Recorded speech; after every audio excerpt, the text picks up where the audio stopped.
तो मैं लिटरेचर का विद्यार्थी हूँ, फिलॉसफी का भी हूँ, लॉ का भी हूँ, मुझे कई विषयों में रुचि है और बहुत रुचि है। तो आपने एक व्यक्ति का नाम सुना होगा, कालिदास। नाम तो सुना ही होगा आपने, है ना? कालिदास कौन थे जानते हैं? एक बहुत बहुत प्रसिद्ध कवि थे, लेखक थे। ऐसा कहते हैं कि भारतीय परंपरा में, इंडियन ट्रेडिशन में आज तक का सबसे महान कवि जो हुआ है वो कालिदास है। कवि होना आपकी नज़र में छोटी बात है कि बड़ी बात है मुझे नहीं पता, मेरी नज़र में कवि होना कुछ भी और होने से बड़ी बात है। मतलब जज होना, वकील होना बड़ी बात है, लेकिन मेरी नज़र में उन सबसे बहुत बड़ी बात एक अच्छा कवि होना है। और कालिदास, मैं हिंदी की बात नहीं कर रहा हूँ, पूरी भारतीय परंपरा की बात कर रहा हूँ, जिसमें हिंदी भी है, संस्कृत भी है, सब है। उस पूरे ट्रेडिशन के सबसे महान कवि माने जाते हैं। उन्होंने मेघदूत लिखा, आपने नाम सुना होगा, है ना? उन्होंने विक्रम और शीयम लिखा, अभिज्ञान शकुंतलम लिखा, ये सब नाटक उनके लिखे हुए हैं। और लोग दंग हैं आज तक कि इतना महीन, इतना गहरा कोई कैसे लिख सकता है। पर उनकी लाइफ के बारे में हमें ज़्यादा नहीं पता। थोड़ी बहुत चीज़ें मिलती हैं, लेकिन डाउट रहता है कि वो इस समय में हुए, कि उस समय में हुए, कि उस समय में हुए।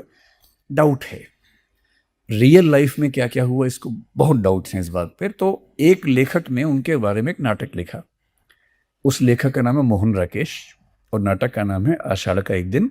कभी मौका मिले जिंदगी में तो पढ़िएगा उसको।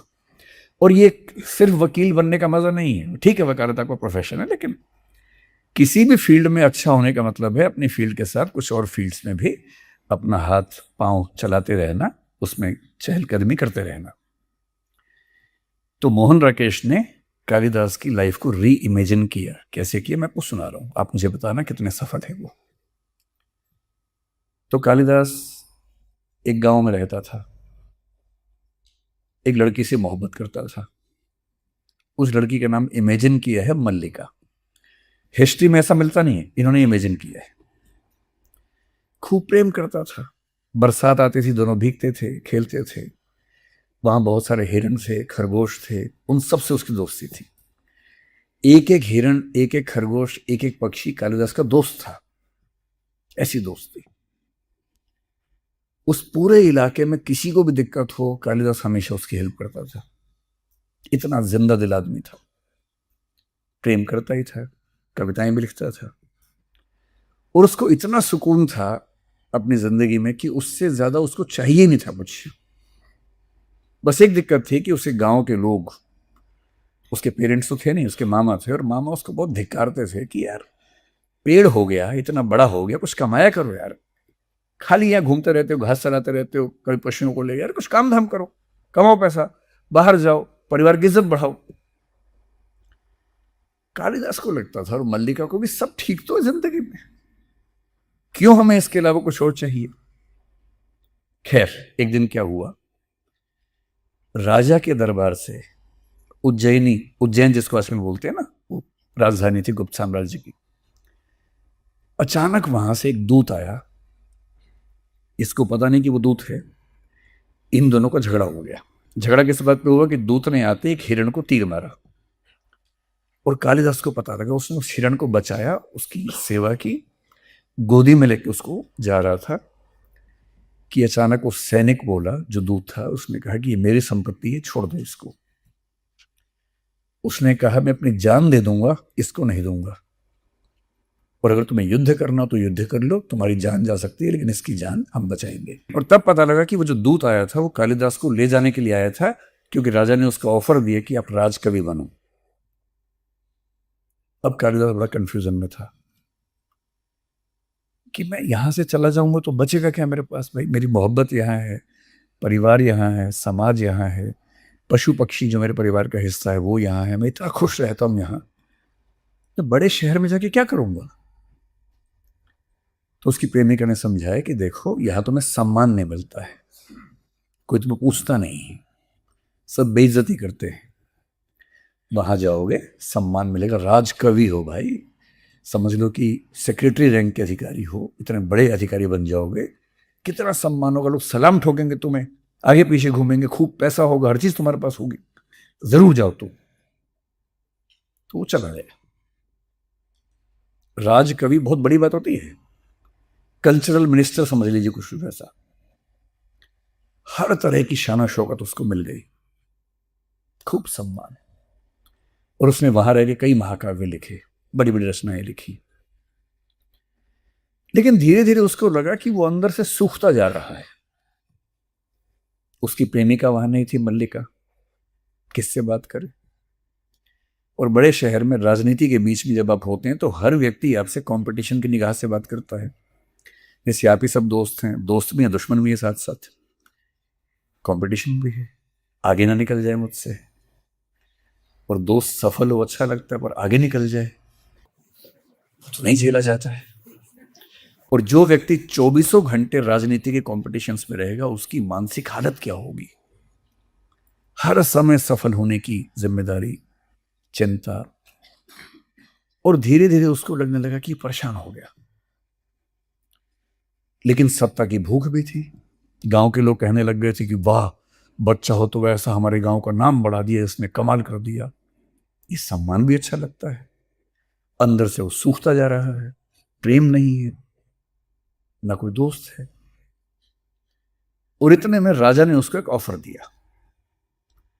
राजा ने कहा कि कालिदास, तुम राजकवि हो, मैं सोच रहा हूं कि तुमको राजा बना दो। राजा बनोगे, कश्मीर का शासन संभाल सकते हो, कश्मीर मेरे पास अभी है पूरा, वहां के राजा बन जाओ। अब ये आदमी अंदर से टूटा हुआ है, इसको लगता है कि मैं वापस अपने गांव चला जाऊं, कहां फंस गया हूं।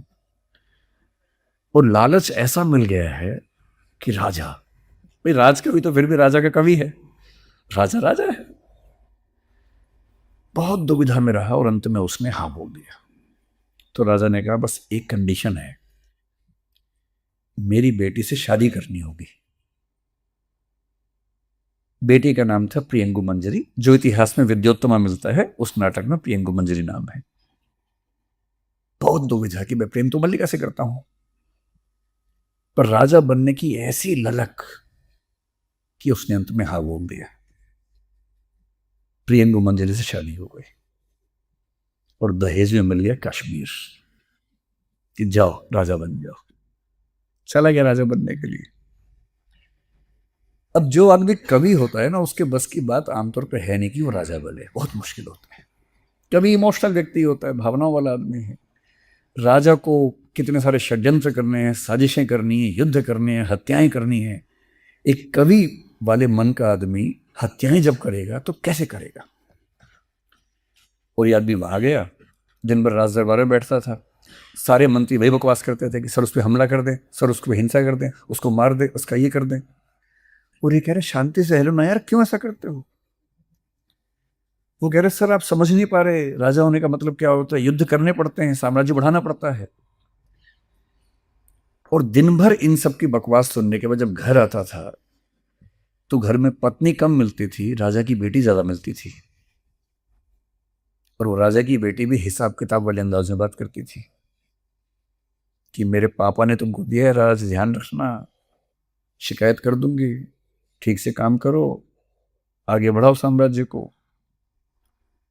और जो आदमी अपने ऑफिस जाके भी दुखी रहता हो, घर आके भी दुखी रहता हो, और दुनिया क्या बोल रही है, हमारे गांव का बच्चा कश्मीर का राजा बन गया है।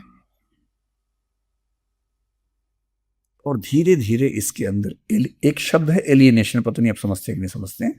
सोशियोलॉजी साइकोलॉजी में बहुत कॉमन टर्म है। इसका बेसिक मतलब है जब कोई व्यक्ति अपने आप से कट जाता हो, अपने आप से दूर हो जाता हो, अपने आप से अजनबी हो जाता हो, इसको एलियनेशन कहते हैं। और बहुत सारे फिलोसफर्स ने इसकी अलग अलग इंटरप्रिटेशंस की है। बेसिक मतलब है कोई बच्चा बहुत हंसता था, 10 साल बाद मिले, अब हंसता नहीं है। बहुत सफल है, नामी वकील है, एक पेशी के लिए 2 लाख रुपए लेता है, पर हंसना भूल गया है, कविताएं करना भूल गया है। इसका मतलब है कि highly successful in the eyes of the public, but highly destroyed with in himself और हरसेल्फ, बिकॉज ही और she is not with himself और हरसेल्फ। दुनिया के साथ है, अपने साथ नहीं। और कालिदास जब उसके चरम पे पहुंचा, वो बर्बाद हो गया। और एक दिन जनता ने विद्रोह कर दिया। उस दिन उसका बॉइलिंग पॉइंट आया और वो कश्मीर छोड़ के भाग गया। हर जगह अफवाह फैल गई थी, वो कश्मीर से भाग गया, संन्यास ले लिया, काशी चला गया, बनारस चला गया, लेकिन वो रात के अंधेरे में अपने गांव में छुपते छुपते आया और प्रेमिका के घर गया उससे बात करने के लिए।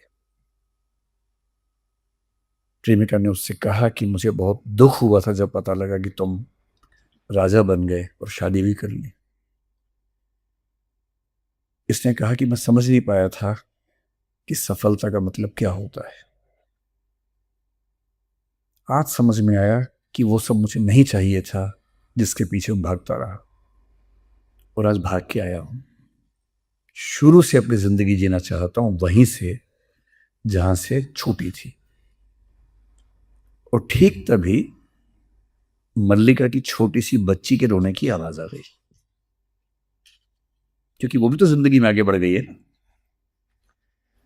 और तब कालिदास को समझ में आता है कि अच्छा, जिंदगी यहां भी नहीं बची है, क्योंकि आप माइका लाल नहीं हो ना कि आपके हिसाब से वेट करते रहेंगे कि आप तो अपनी जिंदगी जी रहे हो, सारे एक्सपेरिमेंट्स कर रहे हो, बाकी लोग भी तो करेंगे जिंदगी में एक्सपेरिमेंट भाई। और फिर वहां से वो चुपचाप निकलता है दरवाजा बंद करके। फिर कहां जाता है हमें नहीं पता, नाटक में लिखा भी नहीं है। इतना सफल कवि, सोच के देखिए, गांव से उठ के राजकवि, राजकवि से उठ के राजा, और राजा से सब छोड़ छाड़ के वापस वहीं जाने की कोशिश और वहां जाके फेल होना। और मेरा ख्याल है कि अगर ये कहानी सही है तो जब कालिदास मरा होगा बहुत ही असंतुष्ट होकर मरा होगा। और मेरा मानना है कि आप सफल हैं यानी इसकी सबसे बड़ी कसौटी है कि जब आप मरने वाले हैं, आपको पता है कि मेरी मौत आने वाली है, तो उस समय आपका मन कैसा है। एक बहुत पुराना फिल्मी गीत है, रोते हुए आते हैं सब, हंसता हुआ जो जाएगा, वो मुकद्दर का सिकंदर जाने मन कहलाएगा। अगर आप अपनी मौत के समय सुकून में हैं कि जिंदगी ठीक से जी है, इससे बड़ी क्या सफलता हो सकती है।